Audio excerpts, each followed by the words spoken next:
Bismillahirrahmanirrahim. Assalamualaikum warahmatullahi wabarakatuh.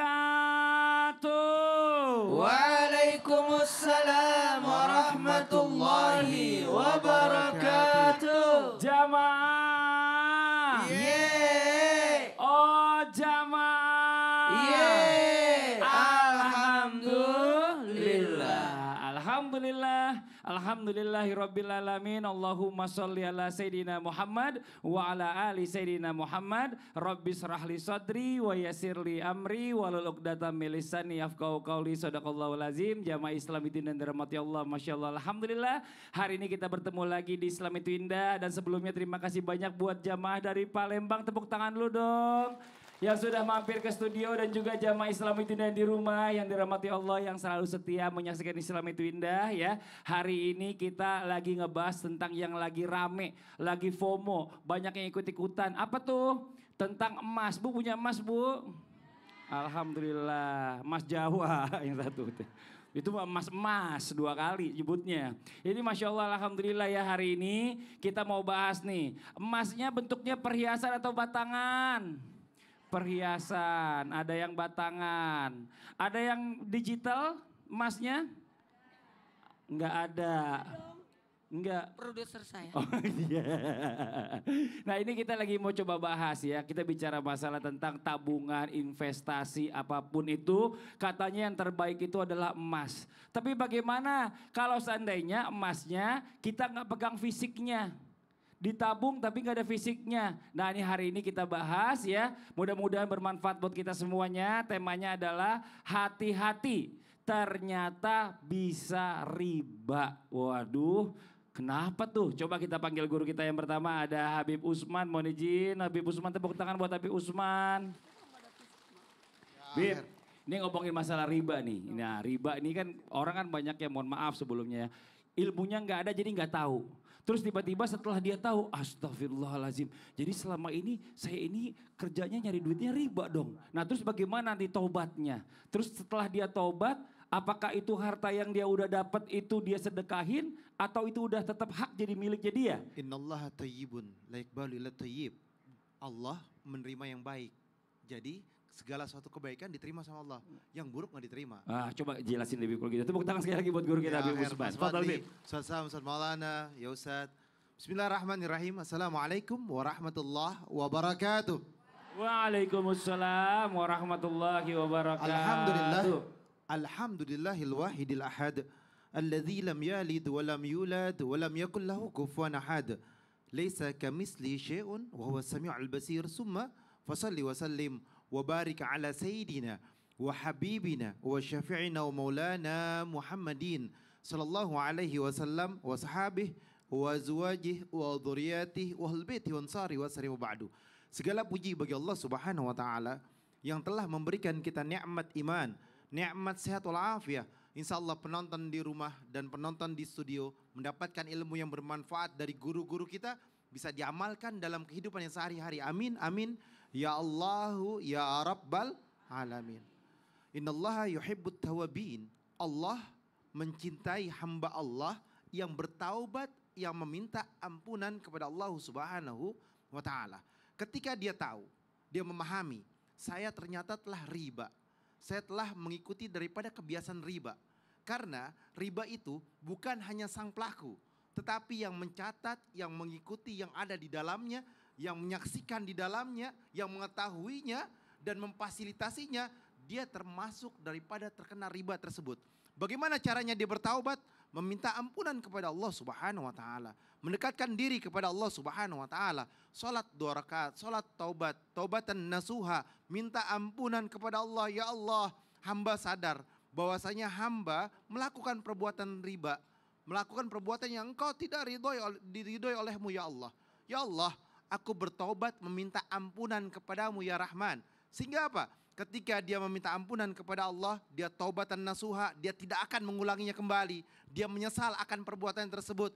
Dia tidak akan kembali lagi dalam perilaku riba tersebut. Maka niscaya dia diampuni oleh Allah Subhanahu wa taala. Bahwasanya Allah Ghafurur Rahim. Allah Maha Pengampun. Allah Maha Penyayang. Kita hamba Allah. Kita makhluknya Allah, tidak memiliki daya dan upaya kecuali dengan kekuatan dan bantuan Allah Subhanahu wa taala. Ketika seorang hamba dia bertaubat, dia minta ampunan kepada Allah Subhanahu wa taala, niscaya Allah akan ampuni dengan syarat hamba tersebut bertaubat dengan sungguh-sungguh. Terus ketika dapat harta riba tersebut, memiliki harta riba tersebut, tadi dijelaskan bahwasanya Allah Subhanahu wa taala adalah maha baik dan Allah Subhanahu wa taala hanya menerima yang baik. Oleh karena itu, ketika dia dapat uang daripada uang riba, maka dia keluarkan riba tersebut digunakan untuk kebaikan. Untuk kebaikan digunakan untuk kebaikan. Tapi dapat pahala dari Allah, dia hanya dapat kebajikan. Dia tidak mendapatkan pahala dari Allah Subhanahu wa taala. Karena Allah menerima daripada rizki yang halal, rizki yang berkah. Dan ketika dia sedekah dapat sedekahnya, ketika dia zakat dapat yakni zakatnya, ketika dia membantu orang dapat pahala dari Allah Subhanahu wa taala. Ketika uang riba tersebut dia gunakan untuk apa? Untuk berlaku daripada perbuatan baik, nggak jadi masalah, dapat kebaikan dan dapat kebajikan. Kalau pahala biar Allah Subhanahu wa taala yang mengaturnya. Tetapi kita memahami bahwasanya Allah Subhanahu wa taala akan mengampuni hamba. Bertaubat minta ampunan kepada Allah. Dekatkanlah diri kepada Allah Subhanahu wa taala. Dan tentunya kita harus paham, dosa riba itu adalah sama seperti 36 kali berzina. 36 kali berzina. Oleh karena itu taubatan nasuha, minta ampunan kepada Allah Subhanahu wa taala.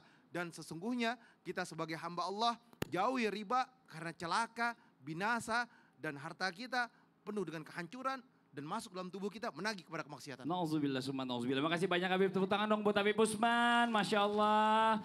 Saya mau coba mampir ke sebelah sini dulu sebentar nih. Sebelum nanti tausiah dari Ustadz Syah, mohon izin. Ini hari ini kita kedatangan ya, ada Dr. Muhammad Bukhari Muslim LCMA. Ini adalah dosen Fakultas Syariah dan Hukum UIN Jakarta, pakar hukum ekonomi Islam. Jadi langsung tepuk tangan dong Bu. Nanti kita mau tanya jauh sama beliau ya, nanya-nanya tentang bagaimana sih hukumnya, bagaimana hukumnya. Nanti kita kasih kesempatan beliau, sekarang istirahat dulu.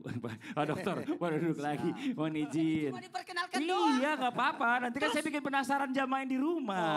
Biar penjelasannya nanti kita coba mau lihat. Nah sekarang coba kita lihat dulu, ada sebuah video tayangan ya tentang berburu emas di sepertiga malam. Maksudnya apa? Coba kita lihat tayangannya, ini dia nih. Tepuk tangan dong Bu. Saya mau tanya dulu sebelumnya, ada nggak jamaah yang di sini kemarin ikut antri? Beli emas? Oh udah banyak, sombong ya.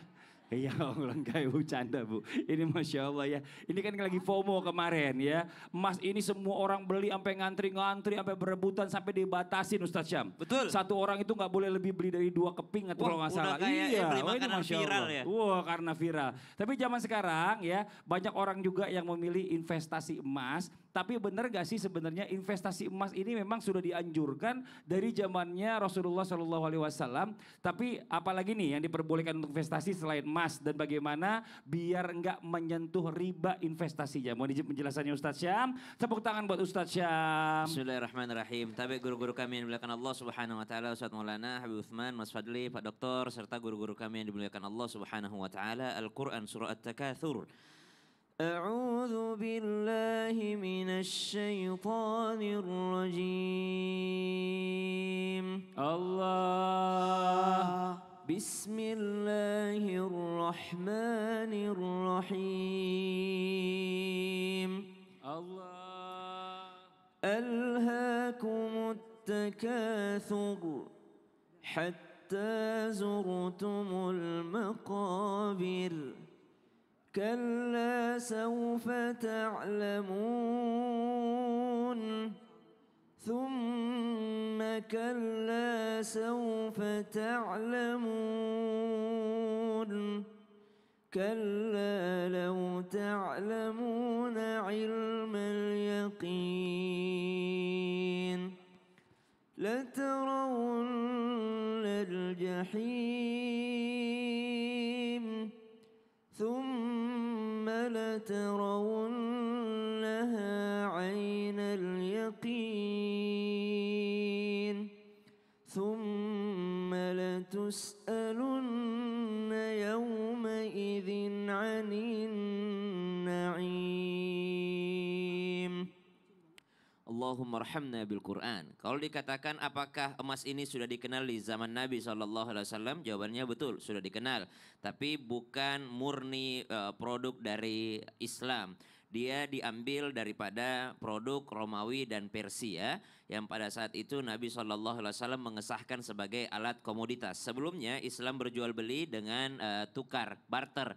Tapi setelahnya Nabi SAW dibantu dengan para sahabatnya mengesahkan daripada emas dan perak yang kita kenal dengan bahasa dinar dan dirham.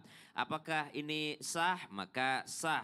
Tapi ada beberapa syaratnya, fisiknya harus nyata dan segala macam nanti dijelaskan oleh guru kita, pakar ekonomi Islam. Kemudian dikatakan apalagi yang diperbolehkan dalam investasi pada masa Nabi SAW, banyak sahabat Nabi yang berinvestasi bukan di emas saja, tapi diantaranya ada yang berinvestasi dalam hewan ternak, sehingga hewan ternak itu ada zakatnya.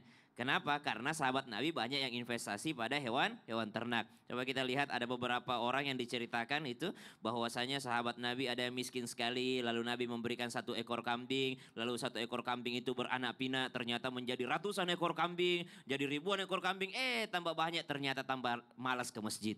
Padahal sebelumnya mengatakan kalau saya lebih kaya pasti saya lebih dekat kepada Allah Subhanahu wa taala. Tambah banyak kambingnya, tambah susah ke masjidnya, subhanallah. Apalagi ada lagi di bidang tanah dan properti. Ada lagi di bidang apa? Penyedia jasa misalnya. Ada lagi Abdurrahman bin Auf melihat pasar, jadi dia membuat pasar. Jadi banyak sekali sistem daripada baginda Nabi SAW dan para sahabatnya. Yang jelas bagaimana agar terhindar daripada riba, harus subjeknya ngerti hukum karena al-haramu bayyinun wal halalu bayyinun. Yang halal itu sebenarnya udah jelas, yang haram itu udah jelas banget. Cuma ada kadang-kala orang itu nutup mata, yang haram enggak lah ini pasti ada halalnya ini. Nanti dijelaskan itu. Benar.